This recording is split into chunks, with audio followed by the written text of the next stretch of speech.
There's a surprising truth most people miss when they try to understand love. What feels like weakness is often its greatest strength, and what looks fragile is sometimes unbreakable. In the Bible, especially when one takes time to read and explain the chapters of Song of Songs 08, love is not presented as an emotion that fades, but as a force that triumphs over everything, even death itself.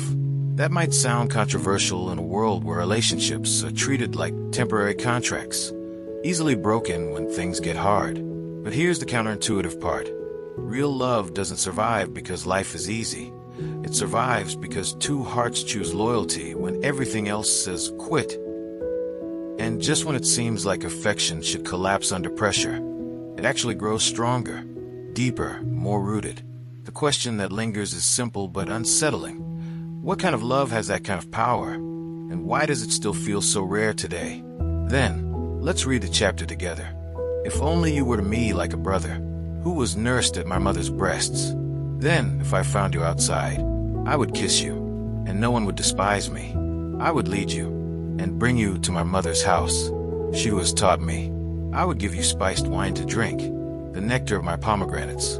His left arm is under my head, and his right arm embraces me. Daughters of Jerusalem, I charge you, do not arouse or awaken love, until it so desires. Who is this coming up from the wilderness, leaning on her beloved? Under the apple tree I roused you, there your mother conceived you. There she who was in labor gave you birth. Place me like a seal over your heart, like a seal on your arm, for love is as strong as death, its jealousy unyielding as the grave. It burns like blazing fire, like a mighty flame. Many waters cannot quench love, rivers cannot sweep it away. If one were to give all the wealth of one's house for love, it would be utterly scorned. We have a little sister, and her breasts are not yet grown. What shall we do for our sister on the day she is spoken for? If she is a wall, we will build towers of silver on her. If she is a door, we will enclose her with panels of cedar. I am a wall, and my breasts are like towers. Thus I have become in his eyes, like one bringing contentment. Solomon had a vineyard in Baal Hamon. He let out his vineyard to tenants. Each was to bring for its fruit 1,000 shekels of silver. But my own vineyard is mine to give. The 1,000 shekels are for you, Solomon, and 200 are for those who tend its fruit. You who dwell in the gardens, with friends and attendants, let me hear your voice. Come away, my beloved, and be like a gazelle, or like a young stag, on the spice-laden mountains.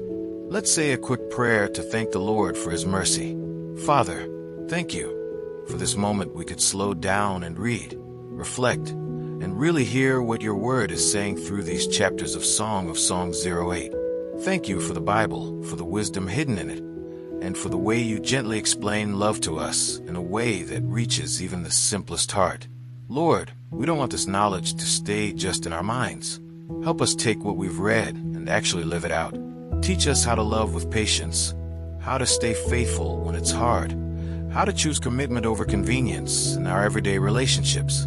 Give us strength when emotions are unstable, and wisdom when decisions get confusing. Walk with us in real-life moments, at home, in conversations, in silence, in conflict. Shape our hearts so that our love reflects something deeper, something steady, something that looks more like yours. And when we forget, gently remind us again. We're grateful, God, truly. Stay close to us as we go forward today.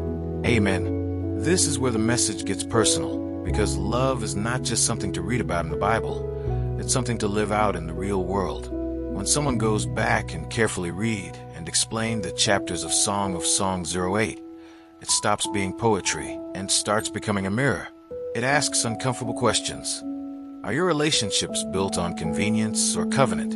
Are you staying when things get hard, or only when it feels good? Real love, as the Bible shows, doesn't survive by accident. It survives by choice, loyalty, and daily sacrifice. And that means every person has to decide what kind of love they're actually building. So here's the challenge. If love is stronger than death, as these chapters suggest, then why do so many relationships fall apart so easily today? Maybe the issue isn't love itself, but how we misunderstand it, rush it, or replace it too quickly. Take time to read again. Go deeper into Song of Songs 08 and let it reshape how you see commitment, faithfulness, and emotional maturity in practical life. That could mean forgiving faster, communicating better, or choosing consistency over emotional impulse. Small actions, repeated daily, are what transform fragile feelings into unshakable bonds. And now the real question lands. What would change in your life if you treated love as something sacred, not disposable? Would your relationships look different if you built them on endurance instead of emotion alone? Reflect on that, because answers like these don't stay theoretical. They demand action. If this message spoke to you, subscribe and turn on notifications so you don't miss the next deep dive into wisdom hidden in Scripture. And as always, don't forget to check the last video and learn more about the Scriptures.